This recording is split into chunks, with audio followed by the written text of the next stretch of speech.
Hey everyone, just a heads up, this is part 2 of a series. If you missed part 1, please click on the link in the description or in the cards. Thank you very much. Alright, now that we've identified the problem, let's talk about immediate solutions that we can do right now to improve our lives and better society. Now I want to clear up 2 points from my last video that were brought to my attention in the comments section. The first one is, in my previous video I talked about avoiding political solutions. Now what I meant by that wasn't that we shouldn't think about politics in general, but that we shouldn't rely on politics. This is the problem the men's rights movement gets into. They rely on some sort of political reform. They're waiting for some politician or some political movement to take their issues seriously, which is not going to happen. We can't wait for some pro-male politician or party to coalesce. We need to create the change ourselves. This is why any change has to be internal. It's something we can do individually or as a group that betters our lives now. Supporting this politician or raising money for this cause doesn't really do anything to better your life. These are political solutions, and while they may have a place in the larger scheme of things, we shouldn't rely on them. And that's the point I wanted to make. The second point that was raised was that I ignored the issue of the male sex drive. This is important because I did focus a lot on the value difference between a sperm and an egg. This is actually a supply difference. Because there are so many more sperm produced by a man than eggs by a woman, there's naturally less supply for a woman's eggs. Less supply means higher price. However, it gets worse. Because the males have a greater sex drive than the females, this actually increases demand for the females even more. And this has been proven in studies by homosexual and heterosexual couples. Gay male couples have far more sex than heterosexual couples, which have far more sex than lesbian couples. Lesbian couples actually have the least amount of sex of any kind of couple. So men actually get it coming and going, pun intended.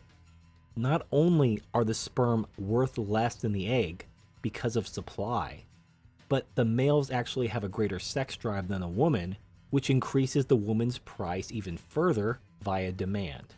So according to the laws of economics, price equals the intersection of supply and demand. And the women benefit both ways. Their eggs have greater value due to supply, and the sex drive gives them greater value due to demand.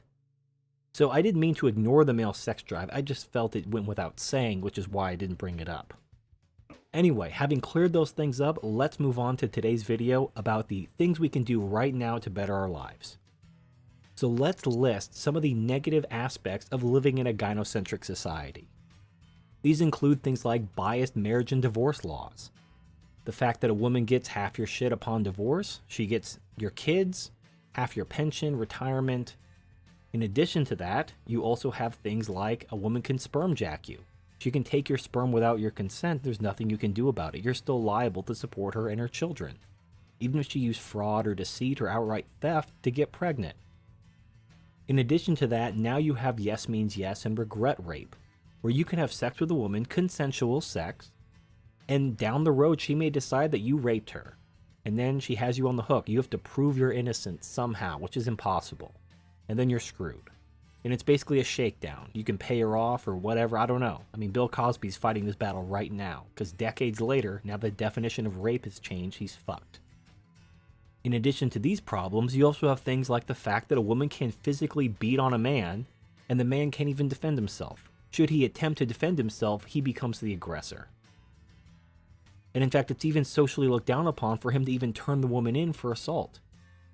Even when a man is clearly the victim of a female attack, or even a female rape, they call him weak or a coward or something like that for standing up for his rights against a female aggressor. Lastly, there are various laws which promote women over more qualified men in things like academia, the workplace, government, welfare, everything. Women have a preference in almost every situation. So these are some of the problems, and I don't mean this to be an exhaustive list, but these are some of the problems of living in a gynocentric society as a man. So what can we do to protect ourselves from these negative elements? And this is MGTOW 101. Just don't get married. This protects you and your assets from some gold-digging whore divorcing you and taking all your shit, and making you a wage slave. However, in addition to that, if you continue to date and associate with women, you still run the risk of things like palimony, common law marriage, regret rape, yes means yes, all that stuff. An ex-girlfriend can accuse you of raping her, destroy your career, hold your money hostage, blackmail you, extort money, whatever. And there's nothing you can do about it because you are guilty until proven innocent as a man. And the woman knows she has that leverage. So if you have any sexual contact with her, you're basically at her mercy unless you videotape the entire encounter. So how do you protect yourself from this? How do you protect yourself from palimony, common law marriage, regret rape, all that stuff? Well, the only thing you can really do is cut off your associations with women as much as possible. This is what's known as becoming a MGTOW monk. Now, this isn't for everyone, and I'm not one of those people who say that if you're not a monk, you're not a real MGTOW.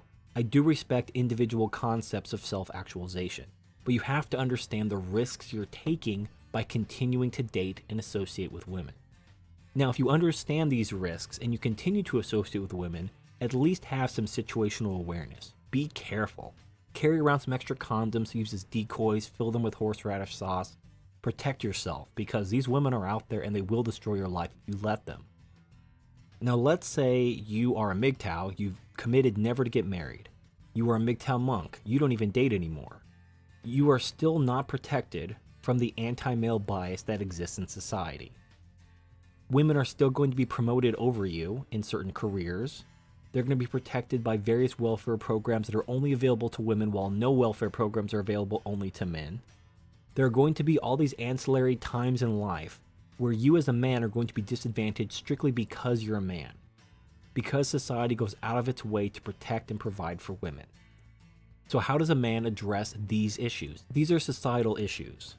And no matter what a man does in his personal life, whether he commits to never get married, whether he cuts off association with women, what can he do to protect himself and compensate for these issues? Well, there actually is something that you can do. Now, in one of my older videos, which was published March 1st, 2015, I talked about that as a response to a possible upcoming bachelor tax. Men could claim to be transgendered lesbians, and this would protect them from this bachelor tax.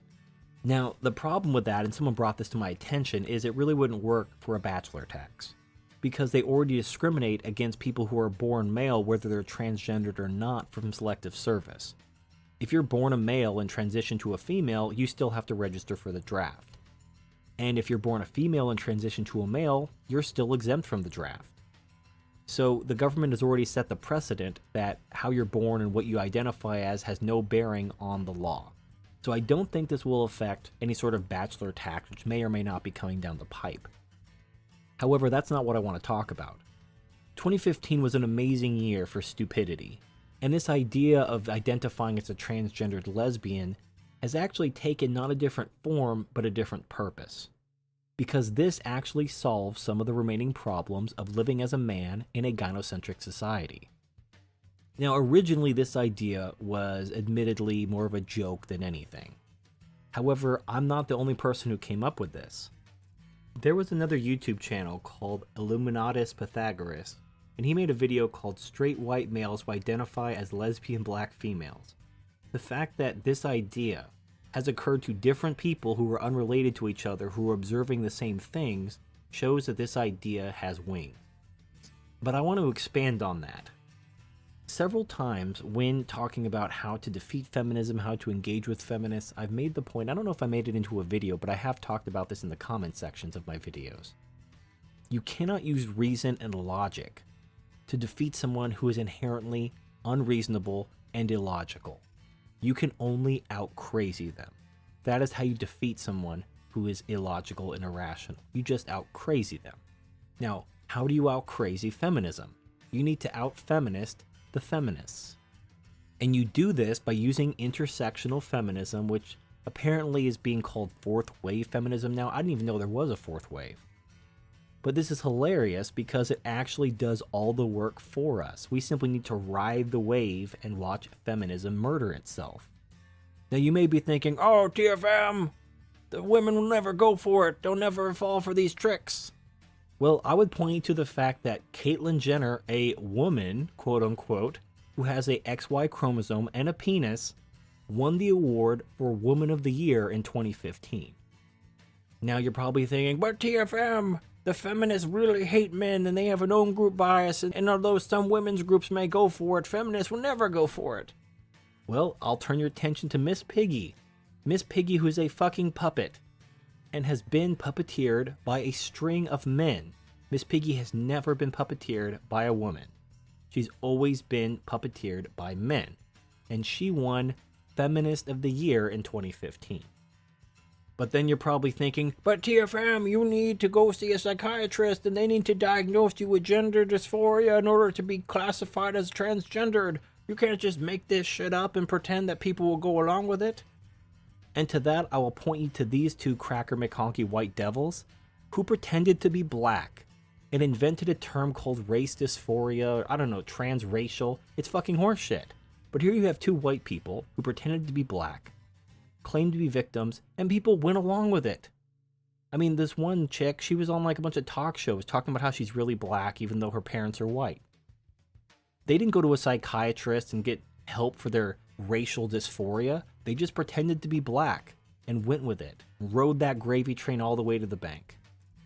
But then you're probably thinking, but TFM, there's gotta be some limit to this. You can't just make shit up like transgendered lesbian. That's just beyond the pale. Nobody's gonna go for it. And to that, I'll point out, this old man, he played one. He pretended to be a 6-year-old girl and suck his thumb, and with a knick-knack paddywhack, give a dog a bone. This shit lord is riding that gravy train all the way to the bank too. There's no rhyme or reason to this bullshit. And where did all this come from? Well, all of this came from this new development in feminism, this fourth wave called intersectional feminism. This wave of feminism is the mechanism whereby feminism will eat itself. And I wish I came up with that myself, but I didn't. I have said in the past that feminism is a self-correcting problem, but I was thinking big picture. I thought feminism would correct itself by collapsing society and then a patriarchy would fill in the vacuum. I didn't actually think feminism would actually eat itself in real time, especially not this quickly. However, Marcus from the channel Groundwork for the Metaphysics of MGTOW called it spot on. In Marcus's video, Feminist Epistemology Part 3 Postmodernism, he goes into how postmodernism within feminism will actually cause feminism to eat itself, which is exactly what's happening. Now, I don't even think he thought this would happen this quickly, but I'll let him explain it. Milo Yiannopoulos made the prediction that the next big development in feminism will be, well, minority wars. Now, this is a true prediction that naturally follows from what I've so far presented about postmodernist feminists. But where Milo stops, I will infer all the way to the logical end of intersectional feminism. From how intersectional feminism is logically arranged, it will, over a long period of time, continue to introduce new criteria on which to carve up people and distribute oppression. This, in turn, will continue to fragment feminists into ever smaller camps, until eventually feminism will be nothing but gang warfare. Now, feminism will only truly die once the feminist prophets are themselves deemed as oppressors. As virtually all feminist prophets are upper middle class white women, then intersectional feminism needs to divide the world on gender, race, class, and education to negatively affect these women. Current intersectional feminism already carves people up on gender and race. Once it introduces class and education level, then upper middle class white female feminist academics will be an oppressor class of its own. Though I have no clear idea how academic pursuit will become a target of division in intersectional feminism, I can speculate that the ever-rising cost of university and the crushing school debt will begin to exclude more and more people who do not come from an upper-middle-class upbringing, and this will in turn paint an image of elitism as fewer people can afford to enter these institutions. Now, as a lot of women graduate with degrees coming out of the humanities, we will have progressively more women with crushing university debt who have been indoctrinated into feminist thought. As these women are basically unskilled labor as far as society is concerned, they will descend down into the working class. With a head full of ideology and a job as a hotel cleaner and crushing debt, I can see resentment brewing in this contingent of women who will begin to identify as part of the working class and feel exploited by the academy. I think it will be a woman, kind of like Anita Sarkeesian, a woman who decides to play a professional victim and starts to accuse universities as oppressive patriarchal construct designed to chain women with crushing debt that will raise this sort of consciousness within the feminist discourse. But again, this is merely speculation. Ultimately, the gang warfare among the ever-growing number of niche interest groups created by intersectional feminism will destroy feminism one way or another. If not through destroying trust in academic feminists, then through a lack of consensus due to infighting. So, here's the last thing that men can do to better their lives and improve society without relying on politics, and they can do this right now. And this is going to sound so incredibly counterintuitive that you may actually thumb down the video and leave a nasty comment. What I'm suggesting is that we support and perhaps even become active fourth wave feminists. Now, I know what you're probably thinking. No, God! No, God, please, no! No! No!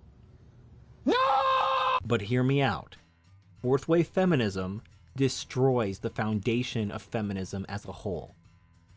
Because fourth wave feminism destroys the concept of gender. Now I want you to imagine the end game for this. Imagine if fourth wave feminism was successful and the concept of gender became completely fluid and arbitrary. Anybody can claim to be anything. That would completely undo decades of feminist laws. Imagine a government official calling a business, and let's say they pick up the phone and they're like, "Hello, this is the Office of Diversity from the government. We just want to ask you some questions about the upper management and executives of your company." And you're like, "Yeah, sure, what's up?" "Well, we just want to know how many women you have on the board of directors and how many women you have in upper management." Well, actually, 100% of our executive board and upper management are women. "Oh, that's wonderful. Oh, and how many people of color do you have in upper management and on the board?" "Oh, well, 100% of our upper management and board of directors are black women." "Oh my goodness, how wonderful, so diverse. So, what about religious diversity? How many religious minorities do you have on the board and in the management?" "Oh, well, actually, 100% of our board and executive directors are all black Muslim women." "Oh my goodness, well, what about, do you have any homosexuals or transgender people?" "Well, actually, 100% of our board of directors and upper management are transgendered black Muslim women."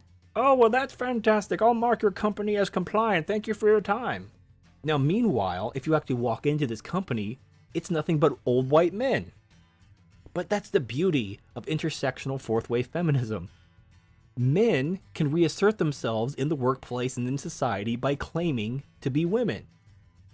And feminism will support them. They will support men reasserting themselves in society simply by applying a stupid label to themselves. So I'm a transgendered black lesbian Muslim woman, and if anybody says I can't because I'm not a real woman or a real person or whatever, I can sue them for discrimination. Because now gender identity is a protected class. That's checkmate. Check fucking mate. So all you have to do is when you apply for a job and they're not interested in hiring men, just mark yourself as a woman. And then when you show up to the interview in a suit, they're going to look at you and give you that look like, we had you marked down as a woman. You're like, well, actually, I am a woman. I'm a transgendered lesbian. Thank you for asking. Like, oh, we didn't know.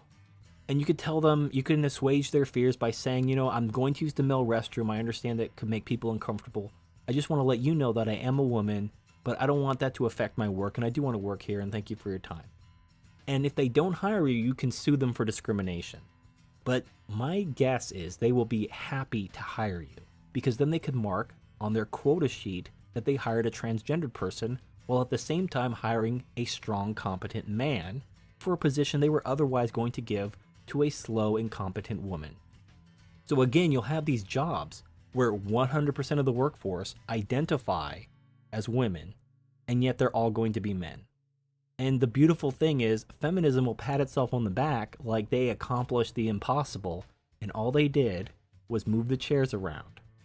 So, this is how we can defeat feminism. This is how we can make our lives better.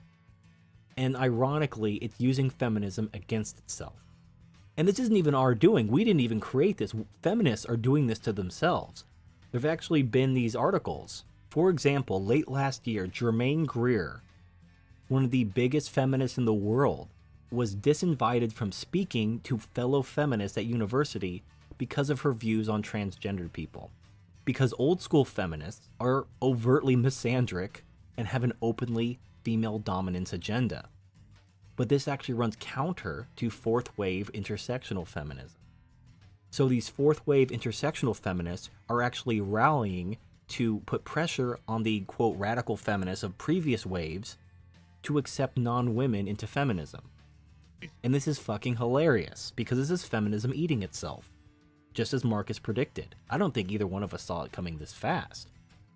But I actually think it's in our best interest as individual men and MGTOW to begin supporting and identifying as fourth wave feminists. I mean, you don't have to do it openly. It can be like a double agent secret identity thing. But by supporting intersectional fourth wave feminism, we're actually taking away the pedestal from actual biological women and opening the door for men to take that privilege away from them. And it's fucking hilarious. So just to recap, things we can do as individual men and MGTOW to better our lives. Obviously, don't get married. That protects you from the worst aspects of a gynocentric society.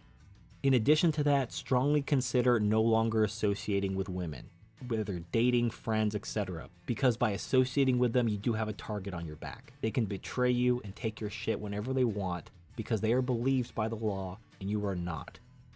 And if you have sex with them, they can come at you years later, crying regret rape and fuck your life up. Just ask Bill Cosby.